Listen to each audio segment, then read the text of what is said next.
Red 2 standing by, all 4 lit and in the green. Welcome back to GoldenEye as we go further, whoops, not that one, we go further into Cuba. The mission today is the Janus Control Center.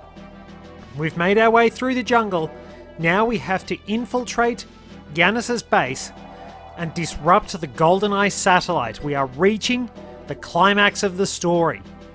We didn't really get to do a spectacular infiltration in the movie, but Bond and Natalia do a pretty good job, and Natalia's skill working on the guidance systems of the GoldenEye is what enables her to wind up mucking everything up for the bad guys.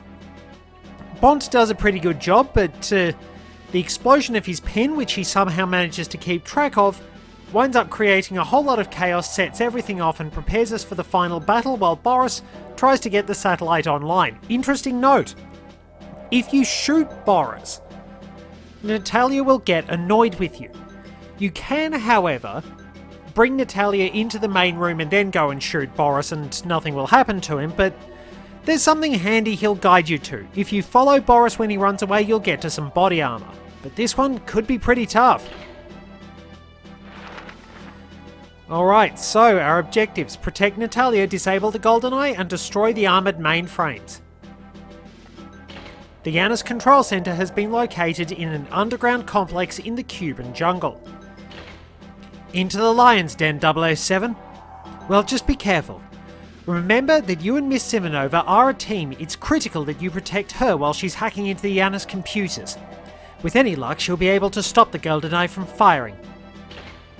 While you're there, old boy, see if you can't erase their databases. The details of Janus criminal bankrolls are stored on specially armoured mainframe units. That information is worth millions to Janus. I'm sure you'll find some way of deleting it. You know, James, she's not the only woman who can operate a computer. On we go. Well, we're steadily nearing the end of the project, and it's probably a good opportunity to take a look at how the cinematic arm of the franchise has handled various villains. There are many antagonists for Bond to deal with over the course of the films, but this lesson will generally be a quick focus, bringing certain key henchmen or women to the fore as well as major foes. As usual, notes on the actors will be in the sidebar. While a number of early drafts had some very unusual takes on the character of Dr. No, one even considered the drastic shift of making the character become a pet monkey for the villain, of all things, the end result was thankfully a much better and more sensible way to start things off. While Ian Fleming did consider his friend Noel Coward for the role of Dr. No, and Coward's response was no, no, no, Joseph Wiseman was the actor chosen. And thankfully the Fu Manchu-esque mannerisms were toned down, maybe not in James Bond Jr., but there wasn't really much of a clue that he was meant to be Chinese, even though there's an admittedly fairly wrong portrayal of Yellowface as such. Wiseman's incarnation of Dr. No actually works for Spectre, but has a fairly similar scheme of using radio signals to topple or send astray US space launches. His hands are proper mechanical ones as opposed to pincers. In this version, they were lost as a result of his radiation research, rather than being cut off by a vengeful Tongs syndicate. These hands display great crushing power, but their artificial skin has surprisingly poor grip. Furthermore, the film version doesn't actually require corrective lenses of any kind, whereas he wore contact lenses in the novel. Otherwise, things are pretty similar.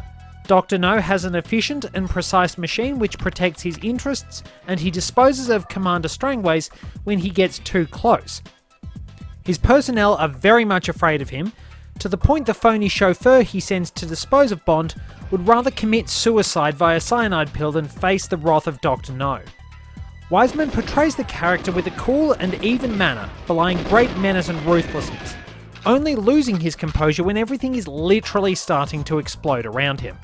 From Russia with Love changes the heads of the conspiracy to Spectre, and none of the Russian officials mentioned in the novel actually appear. Rosa Klebb is still in charge of selecting an appropriate assassin, but she seems to have some connection with the Russians still. Her defection has been kept secret, and Tatiana assumes Klebb is working for Russia when the decoy scheme is explained to her. Klebb is played by noted theatre actress Lotte Lenya, and is noticeably less physically repulsive than Fleming described her. Any lesbian aspects seem to be toned down, primarily because Fleming only seemed to be using those to add to her sense of vileness. There was a fair bit of prejudice back in those days. Red Grant, the chosen assassin, still drives the plot as the major enforcer for the villains. He's played by Robert Shaw and definitely packs a lot of physicality. One has to should they wish to stand on even terms with Sean Connery. While Grant's murderous backstory from the novels is not presented, he is described as a homicidal paranoiac who escaped Dartmoor prison. Despite this, he shows a cool professionalism throughout the film, eliminating a Bulgarian agent working for the Russians and keeping Bond covered to slowly guide him where Spectre wants. The viciousness and psychosis only emerge as the trap is sprung and Bond is in his sights. Grant's weapon this time around is not a gun hidden in a book, but a wire garrote in a watch, which is used in a training exercise early on in the film, but is ultimately turned against him at the finale of perhaps one of the best fights in the entire series. Auric Goldfinger is one of Bond's most famous adversaries for very good reason. Portrayed by Gert Frobe, this version of Goldfinger is less ugly. A lot of Fleming's villains were fairly ugly for some reason. He has a rather affable air at times and can be fairly over the top in the best ways. He is also much smarter in the film than in the novel. He's still very much obsessed with gold and still has a smuggling scheme going on with similar plans, but he's an independent force as opposed to a SMERSH agent. The literary version's plan is discussed and dissected for being impractical, only for Goldfinger to point out he never intends to remove it. He wants to detonate an atomic bomb inside Fort Knox, wrecking the US economy and boosting the value of his own reserves. Goldfinger also decides to keep Bond alive because MI6 might send someone more competent, and he uses this to keep any intelligence agencies off his back by making it look like Bond is more successful than he currently is. It's only factors totally outside Goldfinger's control that wreck his plan, and even then he had backups just in case he did need to flee. His main henchman Oddjob is not quite as tall as in the novel, but nonetheless every bit as memorable as his boss. The silent and violent henchman is played by Harold Sakata, and his imposing physical presence adds a nice air of menace. His razor-rimmed bowler hat is intact, and delivers deadly force with great precision. Oddjob remains staunchly loyal even in the face of explosive death. Unfortunately, the racism towards Koreans is absent. The fight with Oddjob is actually a rare occasion for Bond. He seems incredibly unnerved by Oddjob's strength and implacable nature. Not to mention that Oddjob even shrugs off a gold bar to the chest. This is one enforcer you definitely don't want to mess with, and he's been parodied quite a lot. He's just that memorable. Thunderball adds a few new members to the ensemble, such as henchmen Yanni and Vargas and femme fatale Fiona Volpe, but Largo himself remains pretty much the same. He does have an eye patch for some reason, but otherwise Adolfo Celli is pretty much spot on with the cool, ruthless, womanizing characterization of the literary Largo. It's a pretty good portrayal overall, and there's not a lot which was changed. Largo remains a hands-on commander, able to match it with Bond. Worth mentioning though, Celli was dubbed over as he had a thick Italian accent, which actually wound up backfiring on him a few years later when he was cast for other roles and people thought, oh, he's got this really smooth accent, a good command of English, and then he had probably a very rural Italian accent. Fiona Volpe plays a bigger part than Yanni and Vargas. She is heavily involved in establishing the deception which allows Spectre to steal the nuclear weapons, engineering Duvall's demise and ensuring his double is well trained. She eliminates Count Lipper for his failure. His role in the film is mostly the same as the novel, just a catalyst for Bond to get investigating what will lead him to Spectre, and tries to dispose of Bond on Largo's orders. Unfortunately for her, things don't go particularly well and she winds up getting a bullet in the back. The events of the next 3 films are focused on Blofeld as the key antagonist, and we've dealt with him back in episode 10. It is worth noting though that in the novels, Spectre's numbers actually rotated around the group each month. In the movies, Blofeld is always number 1. There are some henchmen worth bringing up along the way though. In You Only Live Twice, Karen Dor's Helga Brandt is pretty much a rerun of Fiona Volpe, trying to kill Bond and failing, while also fulfilling the job as the gorgeous secretary. Brandt works with Mr. Osato, the head of Osato Industries, and a major assistant in Spectre's rocket launches by way of supply chain. Bond's investigation of Osato helps uncover the rocket plot following clues from shipping lines and the vessel's destination. There's the mandatory strong, blonde and blue-eyed henchman in the form of Hans, part of a recurring trend in the series, and the henchman fought at Osato Industries is actually played by Peter Maivia, the grandfather of Dwayne "The Rock" Johnson. On Her Majesty's Secret Service introduces Irma Bunt, who did not appear in the prior film. The novel You Only Live Twice came after this one, which was her first appearance in the books. She was written out of that script since, to be fair, she doesn't add a huge amount to the story. Irma is something of an assistant/companion to Blofeld, helping carry out his dirty work and ensuring nothing interrupts the hypnotherapy treatment of Blofeld's Angels of Death. Especially not James Bond, who is bent on seducing all the girls. Also on board is General Henchman Grunter, played by stuntman Yuri Boryenko. He's your general enforcer and hired muscle who doesn't have a great deal of presence throughout the film, but nonetheless serves as an efficient obstacle. Interestingly, it's Tracy who gets to fight him and actually finishes him off. Diamonds Are Forever brings us two highly notable henchmen in Wint and Kidd. As in the novel, Wint and Kidd are a gay couple and they're a bit more flamboyant in the movie. They are, however, much funnier than in the novel, with their darkly comedic comments on their assassination jobs providing some of the film's best laughs. While they may be somewhat stereotypical, okay, probably very stereotypical, it doesn't change the fact that they are treated seriously for the most part and are generally very dangerous. Except when dealing with Bond, but then every Bond villain suffers a bit of stupidity there. Many members of the diamond smuggling pipeline meet their end at the hands of Wint and Kidd so that Blofeld can cover his tracks. One of the problems with Live and Let Die is that it's very hard to actually work in some of its ideas without coming across as really stereotypical. It's kind of like a blaxploitation film in a sense, and its atmosphere does wind up taking away some of the gravitas Mr. Big had. Nonetheless, despite the fact he didn't like the role of Dr. Kananga / Mr. Big, Yaphet Kotto provided an excellent performance. Mr. Big is, in the film, the drug smuggling alias of San Monique President Dr. Kananga, but his power and influence remain the same. A massive network of spies through the black community and great power in the criminal underworld. There are still traces of the voodoo elements which populated the schemes in the novels, and it's implied that superstition and fear helps keep people in line. Unfortunately, I don't think they did it in a way that was sort of not stereotypical, basically. However, his plan is actually fairly simple but ruthlessly effective. Flood the US with cheap or free heroin, drive his competitors out of business, corner the market, watch the number of addicts spike, then jack up the price and the crime rate goes through the roof, breaking down society. It's actually fairly impressive. T.H. Johnson, played by Julius Harris, gets a bigger role compared to the book.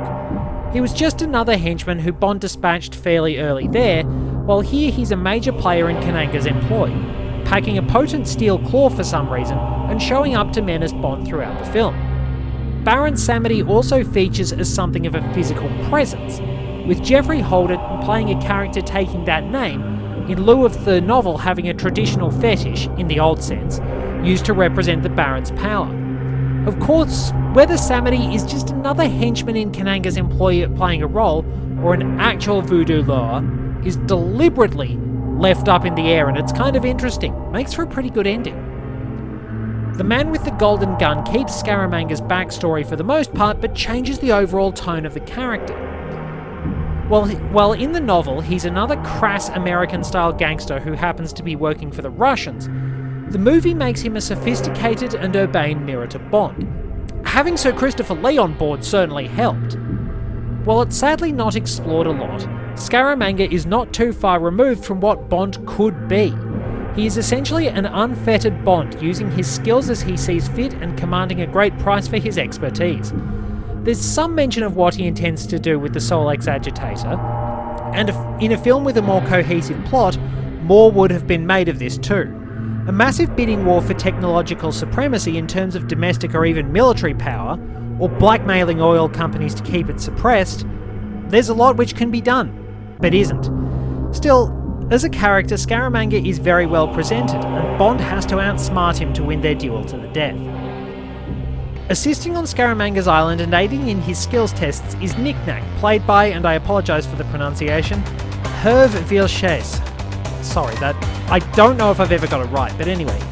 Knick-Knack definitely isn't your bruiser-type henchman, but he is fairly smart and is well connected enough to pit top assassins against his boss to keep Scaramanga's skills sharp. He's an excellent butler, but not so good when it comes to combat. The Spy Who Loved Me was originally going to feature Spectre, but Kevin McClory got in the way, and long story short, Karl Stromberg was created. Stromberg is intent on wiping out life on the surface and creating a new world beneath the sea, with himself as Emperor. Precisely what happens when all these villains die and their empire gets fought over is never actually considered. Stromberg has been tracking submarines from the world powers and capturing them to start his plan of launching nuclear weapons and triggering the conflict, using his vast supertanker Liparus in order to hide them after doing the actual capturing. Stromberg may be dangerous, but he generally relies on his enforcers to get the job done. While he does have means of killing people personally, Bond sees that attempt coming and puts 4 bullets into it. It's very likely that Slugsy and Horror, the two hoodlums of the novel, were used to inspire Sandor and Jaws. Sandor, played by stuntman Milton Reed, is a bald bruiser who troubles Bond early on, trying to kill him during his attempted rendezvous with Aziz Fekesh. Bond turns the tables and gets what he needs before dropping Sandor off a building. Jaws proves far less easily destructible, teaming Richard Keel's towering bulk with sharp metal teeth. He soon became one of the series' most iconic henchmen alongside Oddjob. Jaws was persistent and menacing, a nigh indestructible threat, hunting Bond and giving him a very tough time, forcing 007 to think on his feet and use any means necessary to get the upper hand. Though he's dropped into a shark pool in the collapsing Atlantis lair, Jaws survives by killing the shark. Rounding out the trio is a rare female enforcer, Stromberg's beautiful pilot Naomi, played by Caroline Munro. After escorting Bond and a rather jealous Anya to and from their meeting with Stromberg, Naomi is assigned to pursue Bond's Lotus Esprit in a helicopter, managing to find time to flirt with him in between attempts to kill him. She meets her end when the Lotus dives into the water, becomes a submarine, and fires a surface-to-air missile at her. Kind of ironic, she wound up running into the one Lotus in the entire world that actually worked properly. Hugo Drax, Michael Lonsdale's villain in Moonraker, goes from a Nazi working with the Russians to essentially Stromberg in space. His plan is to wipe out humankind and begin a new race of perfect people with himself as master. What is it with people and trying to exterminate the human race? Did all these people wind up working retail or something like that? Anyway, to this end, he has created a potent nerve poison from rare orchids in the Amazon, and even built a space station from which the deadly capsules can be launched. The reason the Moonraker shuttle was stolen was because one of his own developed a fault and he needed the replacement. Drax's ideals at the least still feel very fascist in terms of his eugenics-based program. While he is pretty clever, he's able to pack up a nerve gas lab and replace it with an elegant stateroom in the space of one night just to screw with MI6, his obsession with perfect people backfires because Jaws cottons on that Drax's standards means he's for the high jump. Between Bond and the US Marines, Drax's plan gets thwarted. Drax's first henchman Chang is kind of a budget oddjob. He tries to kill Bond a couple of times, first by sabotaging a centrifuge in a genuinely tense sequence, and then with a kendo assault which just results in lots of glasswork being utterly smashed, but somehow not the vial of nerve gas in Bond's pocket. Chang ends up being thrown out a window into a piano, crashing to a fatal crescendo. Drax oddly then has to ring around to get help, and Jaws is brought on board again. He tries and fails to kill Bond in fashions which feel a little Wile E. Coyote-esque, but does wind up getting a girlfriend in the process, and even makes it off the space station to safety with her, after assisting Bond in sinking Drax's schemes, and Bond sends Drax out on a rather lethal spacewalk after shooting him with a dart gun. For Your Eyes Only brings the franchise back down to earth, literally and figuratively, with much more grounded villains. The main antagonist here is Aris Christatos, the central opponent of the short story Rosico, which informs part of this movie. The actual villain in the short story For Your Eyes Only, von Hammerstein, is not present. Major Gonzalez is, however, and works for Kristatos via intermediary and original villain Emil Leopold Locke, played by Michael Gothard. Gonzalez is responsible for the death of the Hammerlocks and meets his end via Melina's bow. Locke eliminates Bond's Italian contact Luigi Ferrara and is sent to his own demise when Bond kicks his car off a cliff. Another incarnation of the Blue Eyes White henchman appears here, with biathlete and Russian agent Eric Kriegler assisting Kristatos. Kriegler pursues Bond on a cross-country ski chase, though shooting at a moving target is a little different from the biathlon where the targets are very much stationary. He's fought again in Kristatos' lair atop the Meteora. Kristatos himself is played by Julian Glover, who is one of two common links between my three favourite movie series. Glover was Walter Donovan in Indiana Jones and the Last Crusade and General Veers in The Empire Strikes Back. Similarly, Mads Mikkelsen is Le Chiffre in Casino Royale, we'll get to him later on. He's Galen Erso in Rogue One, and he's now Jürgen Vollmer in Indiana Jones and the Dial of Destiny. Kristatos continues his work in the world of smuggling, presented as a ruthless and amoral smuggler because of his drug smuggling. But he also works with the Russians to retrieve the ATAC system from the wreck of the St. George's. The morality of smuggling is a little bit different depending on what you do, it seems. But I suppose, just like Star Wars, there are good smugglers and there are bad smugglers. Kristatos is charismatic and charming and is fairly well regarded by Bond. Like the novel, Kristatos seems to be a reliable and informative ally until the truth of his operations is revealed thanks to his rival Milos Colombo, who does have his own illegal actions but won't get involved with drugs.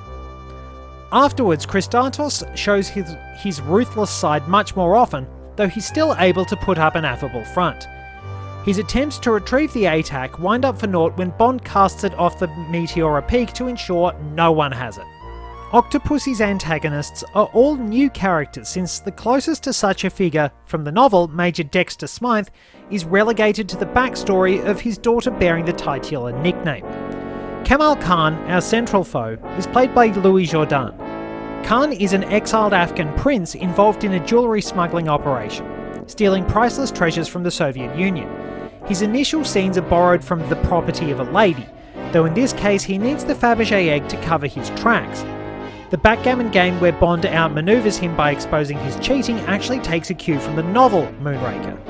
Through the film, Khan ostensibly works with Octopussy and uses her travelling circus as a cover for his smuggling, but his real allegiance is to renegade Russian General Orlov, played with great hamminess by Steven Berkoff. Orlov intends to smuggle a nuclear bomb into West Germany via the unwitting Octopussy circus and detonate it, with the political and literal fallout of the resulting accident to lead to US disarmament and the opportunity for the Russians to take over. General Gogol and his fellow officers think Orlov is crazy and call him out on this. Khan is assisted in his own schemes by Gobinda, played by Kabir Bedi, and knife-throwing twins Mishka and Grishka. The twins are responsible for 009's death earlier in the film, which provided us the Fabergé egg that set everything off in the first place, while Gobinda serves as an Indian take on the silent but violent enforcer, fighting Bond on occasion through the film, including a wild chase through the streets on tuk-tuks and the last showdown atop Khan's plane in the denouement. The knife-throwing brothers Mishka and Grishka are fought during the train chase. One is killed by having a cannon dropped on his head, and one chases Bond through the forest, but winds up getting a knife in his chest after his own attempt to claim revenge for his brother fails. Bond claims his kill is for 009. Each villain in A View to a Kill is also a new addition to the series. The short story's antagonist was a nameless Smersh assassin. Max Zorin, played by Christopher Walken, is like a Goldfinger for the electronic age. His goal is to corner the world microchip market by triggering an earthquake which will destroy Silicon Valley. Zorin will buy out or eradicate anyone in the way of his goals, his affable facade hiding serious menace and psychosis. It's revealed he was part of a Nazi experiment program to create superior soldiers.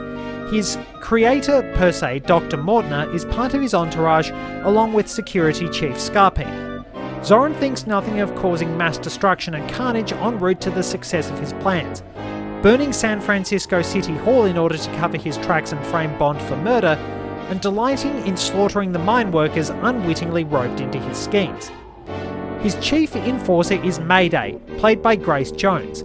Mayday is a skilled assassin eradicating Bond's Parisian contact Achille Aubergine, bit unfortunate being named after an eggplant, and nearly killing Bond after disposing of Sir Godfrey Tibbett. However, like almost everyone else caught up in Project Mainstrike, she is considered disposable by Zorin. Even their apparent romance means nothing, and Mayday swiftly moves to aid Bond in thwarting Zorin's schemes, even at the cost of her own life. The Living Daylights does feature a counterpart of sorts to Trigger, the assassin sent to kill Agent 272. Only difference is, this time it's the Bond girl being set up for a fall by the real villain. General Georgy Koskov, played by Heroen Krabbe, fakes his defection as part of a scheme to humiliate British intelligence and set them on a mission to kill KGB chief General Leonid Pushkin, the one person who could possibly know of the story.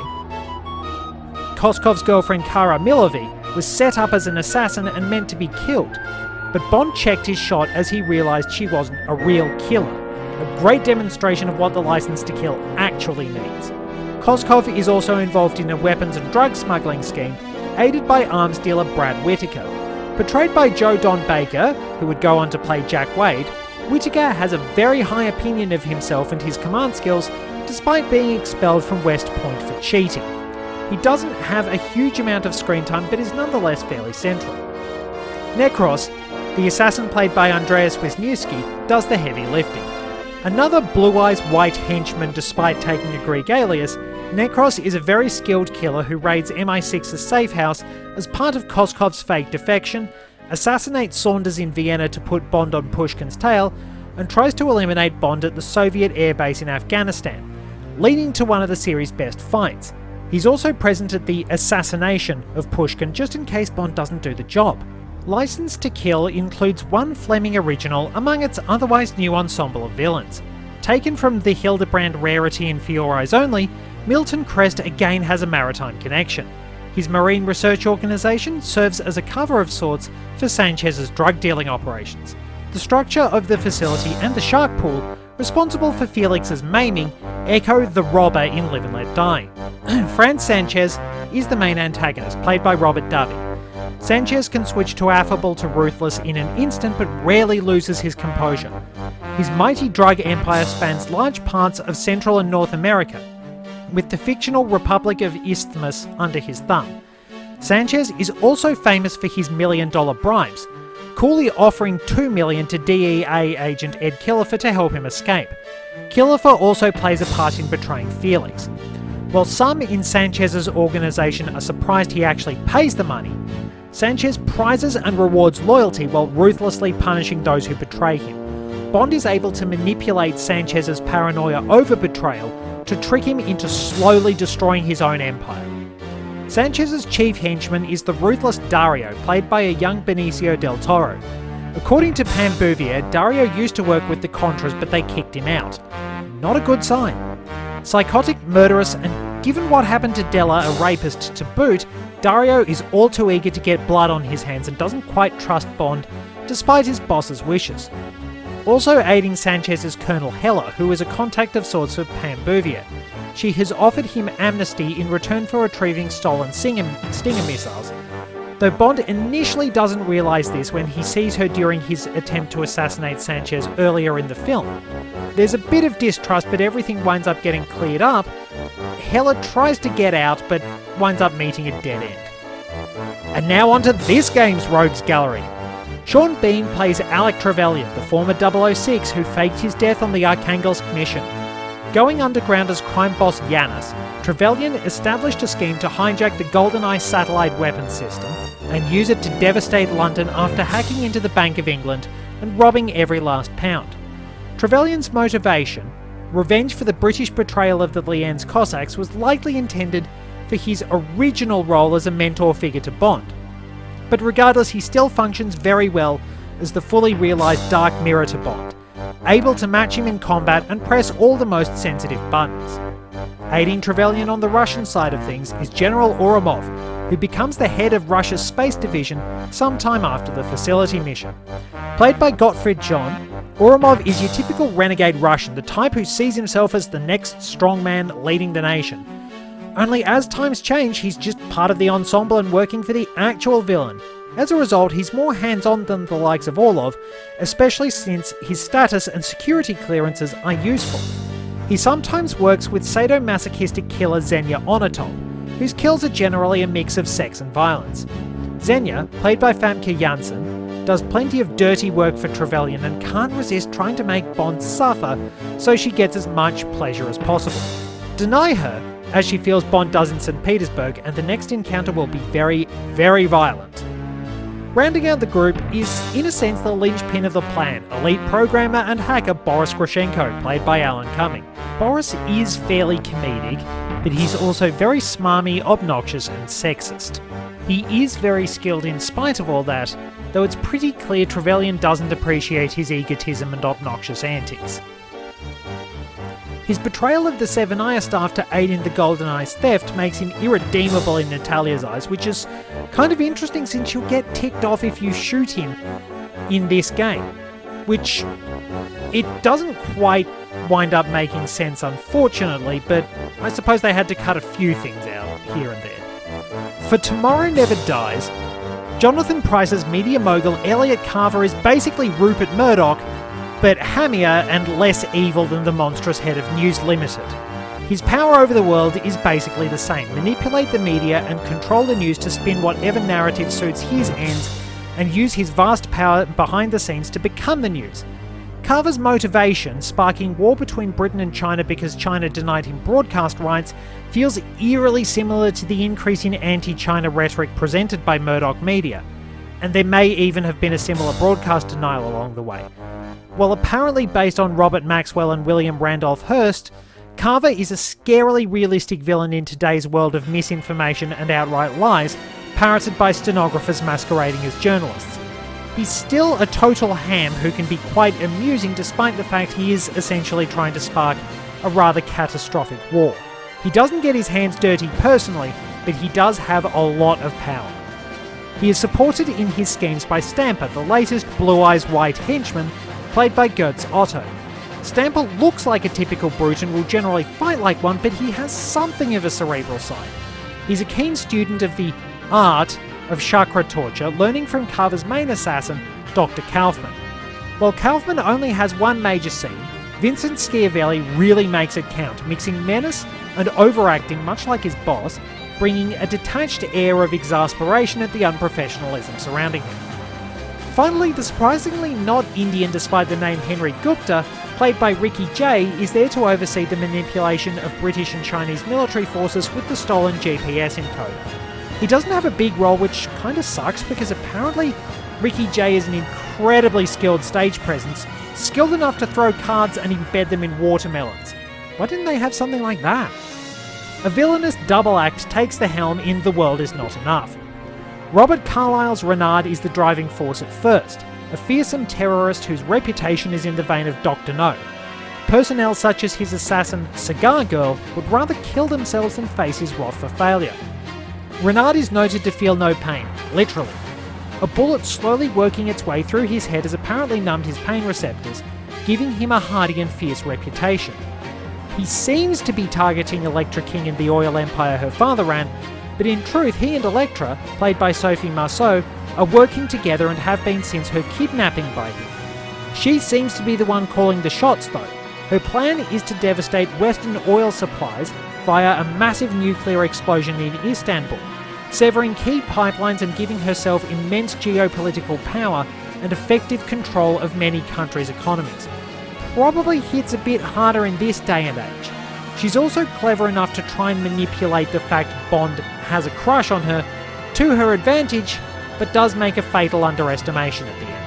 Die Another Day initially shows Colonel Moon as the key antagonist, involved in a number of shadowy operations such as diamond smuggling deals.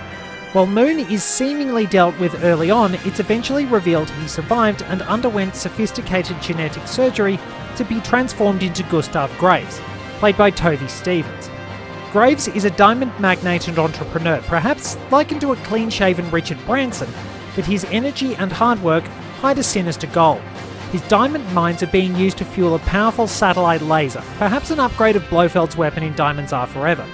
The end goal is to bestow military supremacy upon North Korea, and his high-tech equipment grants him immediate control over the weapon so he can target whatever and wherever he sees fit. Graves is aided by his old henchman Zhao, played by Rick Yune, who undergoes the same therapy as part of Graves' plan. His is interrupted by Jinx, leaving him with a menacing albino look and still lumped with the diamond studded in his face after the explosion at the start of the film. Zhao is notable for being the first henchman to properly mix it with Bond in the vehicle department. His tricked out Jaguar XKR squares off with the V12 Vanquish in a really impressive battle. Also on Graves' payroll is MI6 agent and Olympic fencer Miranda Frost, played by Rosamund Pike. A win-at-all-costs competitor, Frost received her gold medal after a deal with Graves. The actual winner was conveniently exposed as a drug cheat. Frost helps sell Bond out to Graves using his womanizing against him, and later winds up taking on Jinx in a sword fight. Casino Royale finally utilises a Fleming villain once more, but as one would expect, a number of changes have been made. As I mentioned earlier, Le Chiffre is played by Mads Mikkelsen, a far cry from the stocky and somewhat physically repulsive appearance of the literary Le Chiffre. This time around, the character is an all-purpose terrorist financier, funding groups like the Lord's Resistance Army as part of the broader schemes run by Quantum.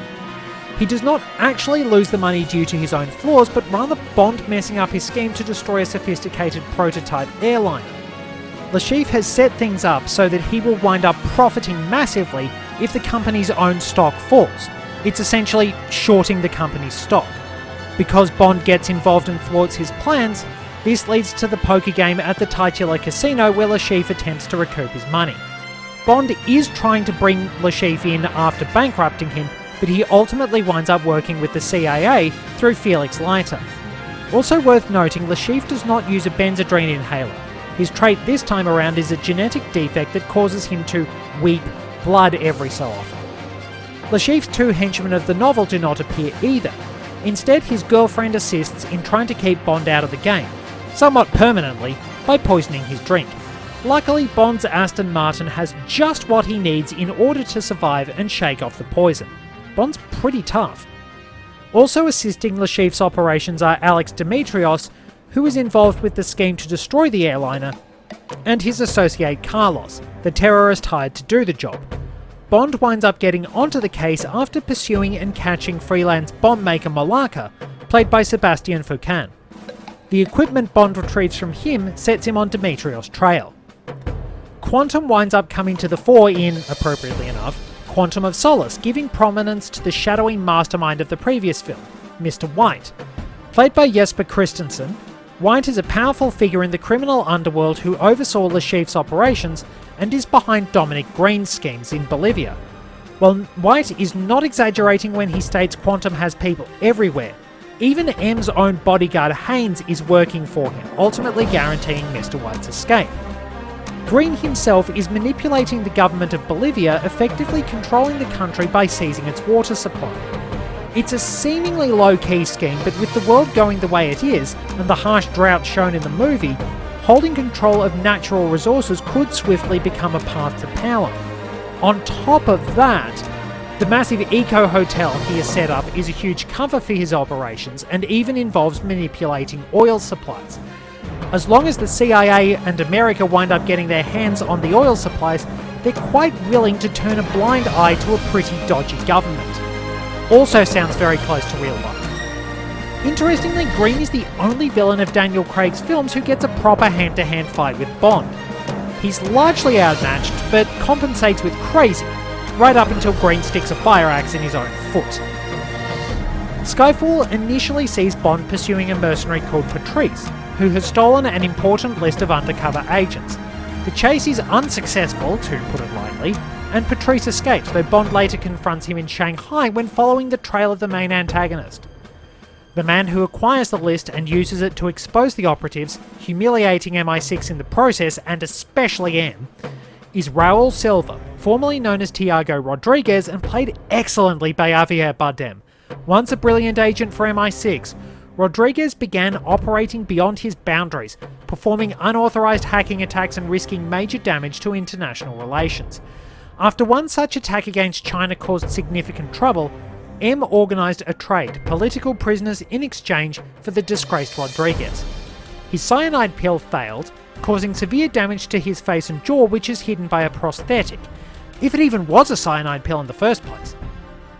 Once his ordeal ended, Silva went rogue and sought revenge. Worth noting, the reason it's believed he didn't have a cyanide pill: cyanide can't cause damage like that.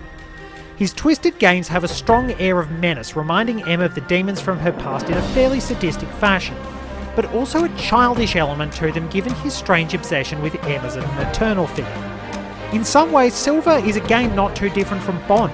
Figures like him are apparently a demonstration of what Bond could be were he not so dedicated to his duty, though he specialises in different skills compared to Bond. Tiago is even the Spanish equivalent of James. The literary lighter ascribes the battle cry of the conquistador Cortes, Santiago, Sir James, to Bond as a bit of a joke. Silva has no named henchman besides hiring Patrice's services. He seems to have an excellent supply of mercenaries though. While we have covered Blofeld's actions in Spectre, given this film can best be described as Daniel Craig playing Sean Connery's James Bond, there has to be a traditional silent but violent henchman. Mr. Hinks, played by Dave Bautista, serves that role very well, a brutal professional killer who makes his debut murdering a Spectre agent sentenced by Blofeld in something of a nod to Thunderball. Hinks' weapon of choice appears to be razor-sharp metal nails worn on the thumbs and perfect for eye gouging. He pursues Bond on several occasions through the film, matching it with Bond during the car chase in Rome, squaring off with the DB-10 with his own flamethrower-equipped car before returning in Norway, hunting down Bond and Madeline in a Range Rover, and giving us an interesting plane versus car duel in the process. His final showdown is fighting Bond on board a train, a possible homage to From Russia with Love. Also on Spectre's payroll in this film is Max Denby, played by Andrew Scott. Bond assigns Denby, the head of the Joint Intelligence Committee made by the merger of MI5 and MI6, the moniker C.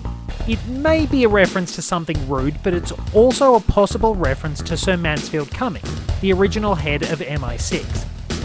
While on the surface, it appears that Denby is trying to move Britain into the 21st century and get it to join the Nine Eyes Intelligence Initiative.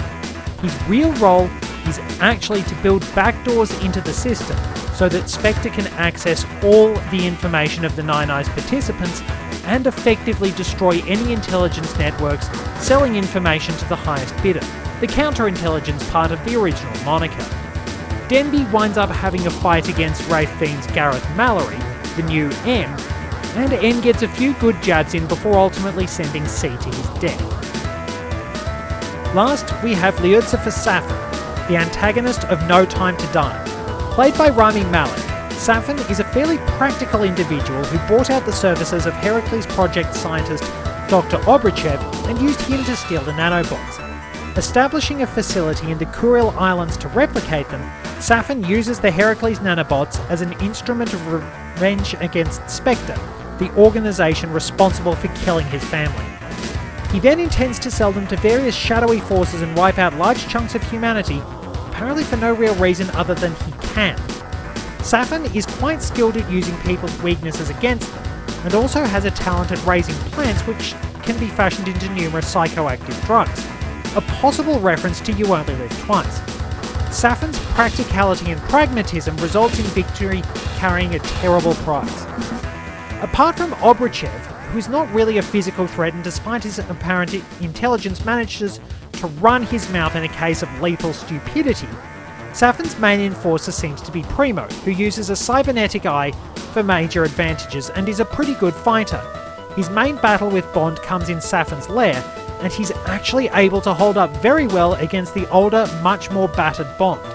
Though Bond does have a little bit of a physical disadvantage, he's still got a few gadgets on hand, and his electromagnetic watch is able to take out Primo by destroying his eye and pretty much puncturing his brain. The overall rogues gallery has grown significantly over the years, including the antagonists from the non-Fleming novels, video games, and even comics with original stories. Despite their complex and sinister schemes, even after 70 years and numerous menaces hell-bent on taking over the world or wreaking evil on the innocent, James Bond still comes out on top. Part of this is due to the spectacular stupidity shown from time to time, but one way or another, a good villain should be every bit as memorable as the heroes, and sometimes steal the show on top of that. Okay, so we're at the cheat menu because I've taken a break. We ran into a few problems. I did get a successful run on 00 Agent, except the game just decided it wanted to chew away the last few bits of my health out of sheer spite because I'd got a perfect run on the RNG. Saving Natalia actually boils down to RNG. How soon does the glass at the bottom of the area get smashed? Because if that happens, you're in trouble, because guards will come there when you're trying to deal with guards that come down the stairs, and the only guards that come through that way shoot at Natalia, not you. You can tell which ones shoot at you, because the ones that will shoot at you have hats, the ones without hats shoot at Natalia. So you need a lot to go right, and the game didn't like that I'd wound up getting it right because I got infinite ammo with nearly a minute to spare. I'll just put invincibility on and do it because I've just had enough. It's not good level design, it's not predictable, and you really have to have pure RNG go right, which I'm not very fond of, despite the fact, Mario Party's part skill, but I get a bit fed up with that. Because, it's just infuriating. Anyway, let's get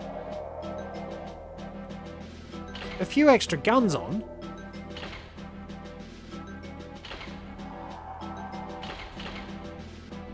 And, let's fool around in the silo for a little bit. I've had my little vent. I probably will put in what I hope will be a successful run. There's still a lot of RNG that's involved. So we're fast, but see, look. We now have infinite ammo. And we can fire grenades at pretty much anything we want. Reload, and our ammo isn't used up. It's really good. It teams very nicely with all guns. So yeah, infinite ammo is really, really good. It's a fairly prestigious cheat. Did I get the keycard? There I did. Yeah, so it's pretty handy. Cheats like Silver PP7 will give you fairly large amounts of ammo anyway. But yeah, you've just now got unlimited ammunition for every single weapon. It's fun. So we'll probably tack on the... Well, that went a long way. So I'll probably tack on the successful run later on. Somebody just died. Nice. So yeah, I'll probably tack the successful run on a bit later, but I've just... At least after I've mucked around with this, I just think that Control is really awful level design because there's absolutely no way to predict what's happening, and you have to rely on luck. And when it comes to relying on luck, I have a really bad time of it. Anyway, hopefully we'll add a successful run on in a later session. Thank you very much for joining me. Maybe I'll do that afterwards. But yeah, we'll add the successful run and that'll be the end of the episode. Till next time, this is Red 2, returning to base.